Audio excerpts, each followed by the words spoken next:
नमस्कार दोस्तों, मैं वॉय प्रयाग स्वागत करता हूं आप सभी का आरएसपी क्लासेस में। और आज हमारा टॉपिक है वो है रासायनिक अभिक्रियाओं के प्रकार। रासायनिक अभिक्रियाओं के प्रकार यानी कि सबसे पहले हमारी अभिक्रिया आती है जिसे बोलते हैं संयोजन अभिक्रिया। कैसी अभिक्रिया? संयोजन अभिक्रिया या फिर एडिशन रिएक्शन। तो इसमें क्या हो रहा है, कैल्शियम ऑक्साइड और वाटर आपस में योग करके क्या बना रहे हैं, कैल्शियम हाइड्रोक्साइड बना रहे हैं। क्या बना रहे हैं? Calcium hydroxide. तो ऐसे जहां पे क्या हो रहा है, अभिकारक आपस में योग कर रहे हैं और एक उत्पाद बना रहे हैं और साथ में जो क्या निकल रहा है, यहाँ पे ऊष्मा निकल रही है। तो जब अभिकारक योग कर क्या बनाए, एक उत्पाद बनाए। जब अभिकारक योग करके क्या बनाते हैं, एक उत्पाद बनाते हैं, तो ऐसे अभिक्रिया क्या कहते हैं? संयोजन अभिक्रिया कहते हैं। जैसे और अन्य एग्जांपल है, जैसे कार्बन प्लस यानी जब कार्बन का दहन किया जाता है, कोयले का दहन किया जाता है, तो क्या बनता है? कार्बन डाइऑक्साइड प्राप्त होती है। और यहाँ पे देखो C6H12O6, ये क्या है? ग्लूकोज। और 6O2 यानी ऑक्सीजन। जब हम श्वसन क्रिया करते हैं ना, तो क्या होता है? कार्बन डाइऑक्साइड बनती है और क्या बनती है? जल बनता है और ऊर्जा बनती है। ये कैसी अभिक्रिया है? ये भी एक संयोजन अभिक्रिया है। और ये अभिक्रिया श्वसन अभिक्रिया, यानी श्वसन करते हैं ना, तो कौन सी अभिक्रिया होती है? संयोजन अभिक्रिया होती है। और यहाँ पे आपको दिख रहा है कि यहाँ पे अभिक्रियाओं के साथ क्या बन रहा है, एक उत्पाद बन रहा है। तो जब अभिक्रिया में उत्पाद के साथ क्या बनता है, ऊष्मा बनती है, तो ऐसी अभिक्रिया को कहते हैं ऊष्माक्षेपी अभिक्रिया। क्या कहते हैं? ऊष्माक्षेपी अभिक्रिया। ऊष्माक्षेपी अभिक्रिया जब क्या होता है, उत्पाद के साथ साथ ऊष्मा बनती है, तो इसे कहते हैं ऊष्माक्षेपी अभिक्रिया। और दूसरी अभिक्रिया का प्रकार है हमारा, वो है वियोजन अभिक्रिया। कैसे अभिक्रिया है? वियोजन अभिक्रिया। वियोजन अभिक्रिया में क्या होता है कि जब अभिकारक एक क्या होता है, अभिकारक टूटकर, हाँ, या अभिकर्मक टूटकर क्या बनाते हैं? एक से अधिक उत्पाद बनाते हैं। कोई जब एकल अभिकर्मक टूटकर क्या बनाता है? एक से अधिक उत्पाद बनाता है, तो अभिक्रिया कैसी है? वियोजन अभिक्रिया होती है। वियोजन का अर्थ क्या होता है? टूटना। क्या होता है? टूटना। वियोजन का अर्थ क्या है? टूटना। जैसे FeSO4, ये क्या है? Ferrous sulphate. ये क्या है? Ferrous sulphate. जब फेरस सल्फेट को गर्म किया जाता है ऊष्मा के प्रभाव से, तो क्या होता है? फेरिक ऑक्साइड बनता है। और क्या बनती है? सल्फर डाइऑक्साइड और सल्फर ट्राई ऑक्साइड। क्या बनती है? सल्फर डाइऑक्साइड और सल्फर ट्राई ऑक्साइड। और यहाँ पे आप देखो, एक है लेड नाइट्रेट। लेड नाइट्रेट जब इसको ताप के प्रभाव से गर्म किया, तोड़ा, जब ताप के प्रभाव से इसको तोड़ दिया, तो क्या हुआ? लेड ऑक्साइड बना और साथ में नाइट्रोजन डाइऑक्साइड और ऑक्सीजन गैस बनी। तो यानी कैसी अभिक्रिया है? वियोजन अभिक्रिया है। इसमें क्या हो रहा है, जो अभिकर्मक है वो टूटकर क्या बना रहा है? एक से अधिक उत्पाद बना रहे हैं। अभिकर्मक टूटकर एक से अधिक उत्पाद बना रहे हैं। तो कैसी अभिक्रिया है? वो है वियोजन अभिक्रिया। अब देखो, यहाँ पे ऊष्मा के प्रभाव से तोड़ा और यहाँ पे ताप के प्रभाव से तोड़ा, तो ये अभिक्रिया कैसी होगी? ऊष्मीय वियोजन। ऊष्मीय वियोजन। और ये वाली अभिक्रिया कैसी होगी? तापीय वियोजन। तापीय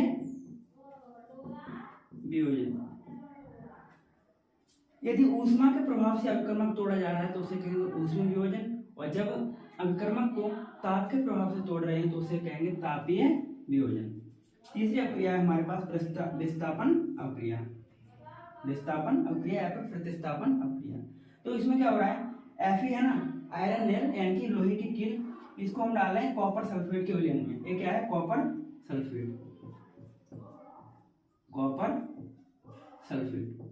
कॉपर सल्फेट होता है ना, उस विलयन का रंग होता है नीला रंग होता है। कैसा होता है? नीला रंग होता है। और जब इसमें हम लोहे की कील डाल देते हैं, तो यहाँ पे एक विलयन बन जाता है फेरस सल्फेट। ये क्या है? Ferric sulphate. Ferric sulphate. और इसका विलेन का रंग होता है वो होता है मटमैला यानी कि धूमिल, मटमैला या फिर गंदा या धूमिल। और साथ में क्या होता है कॉपर। तो कुछ क्या होता है इस अभिक्रिया में, इस अभिक्रिया में अधिक क्रियाशील धातु कम क्रियाशील धातु के उसकी लवणीय विलयन से प्रतिस्थापित कर देती है, यानी कि उसका स्थान खुद ले लेती है और उसको वहां से हटा देती है। लोहे की कील क्या है, अधिक क्रियाशील है। धातु होता है ना वो विद्युत रासायनिक श्रेणी में कॉपर से अधिक क्रियाशील होता है और इस कार्य क्या करता है कि कॉपर को उसी के लवणीय विलयन से क्या कर देता है, प्रतिस्थापित कर देता है, यानी खुद कॉपर को हटा देता है और कॉपर के स्थान खुद ले लेता है। तो ऐसी अभिक्रिया क्या है, विस्थापन अभिक्रिया। हमारे अगली अभिक्रिया है द्विविस्थापन अभिक्रिया। द्विविस्थापन अभिक्रिया में क्या हो रहा है, Na2SO4 और BaCl2, Na2CO4 यानी कि सोडियम सल्फेट और BaCl2 बेरिलियम क्लोराइड। और क्या दे रहा है यहाँ पे मिलके NaCl और BaSO4। यहाँ पे देखो एक्सचेंज कहाँ पे हुआ है, Na दिख रहा है आपको, ये Ba दिख रहा है, इन्हीं का एक्सचेंज हुआ है। Na है इस पे पॉजिटिव क्योंकि धातु होता है और SO4 माइनस इस पे होगा माइनस, यानी पार्शियली पॉजिटिव और पार्शियली माइनस।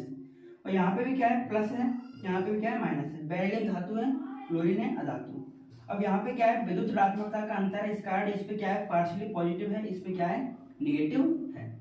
इनमें क्या हो रहा है, एक्सचेंज करना है, प्लस वाले को इस वाले माइनस से जोड़ना है और इस वाले प्लस को इस वाले माइनस से। तो क्या हो रहा है, Na को यदि इस वाले Cl से जोड़ेंगे तो क्या बन जाएगा NaCl यानी सोडियम क्लोराइड। और Ba है ना, Ba को किसके साथ जोड़ना पड़ेगा फिर SO4 के साथ, ये क्या है बेरियम सल्फेट, क्या है बेरियम सल्फेट।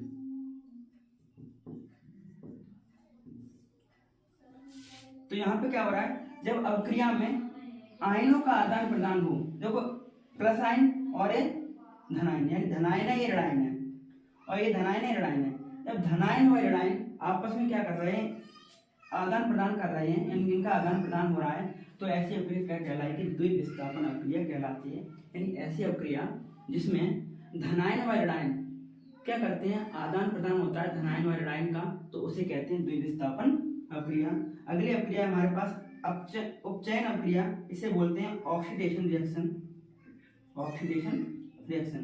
तो यहाँ पे क्या है कॉपर, क्या है कॉपर धातु है। जब कॉपर पर ऑक्सीजन प्रोवाइड की जाती है तो क्या बनता है, क्यूप्रस ऑक्साइड। ये क्या है, क्यूप्रस ऑक्साइड, क्यूप्रस ऑक्साइड। जब क्यूप्रस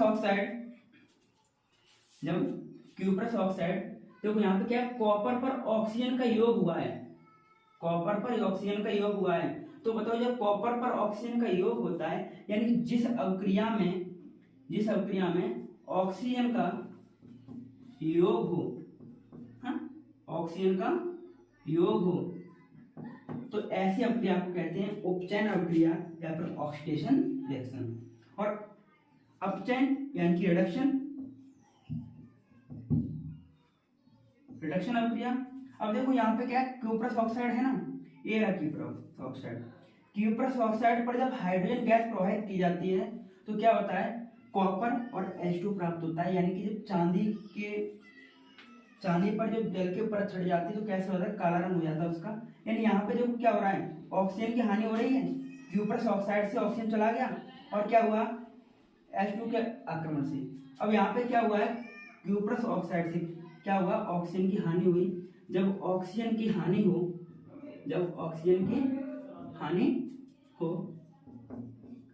तो क्या होती है, अभिक्रिया होती है अपचयन अभिक्रिया,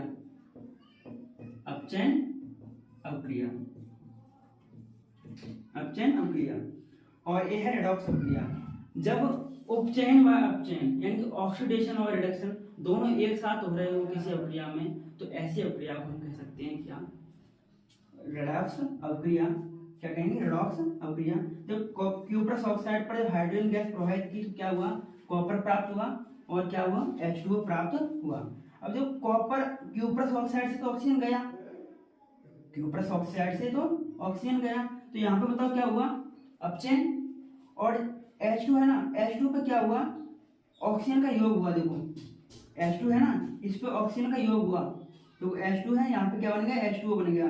तो यहाँ पे कौन सी अभिक्रिया हो रही है, यहाँ पे हो रही है उपचयन, हाँ उपचयन, या फिर क्या होता है, ऑक्सीडेशन। ऑक्सीडेशन यानी कह सकते हैं ऐसी अभिक्रिया जिसमें उपचयन और अपचयन दोनों ही हो रहे हो, तो ऐसी अभिक्रिया को हम कहते हैं रेडॉक्स अभिक्रिया। और ये आगे का लेक्चर हम जल्दी लेके आएंगे। धन्यवाद।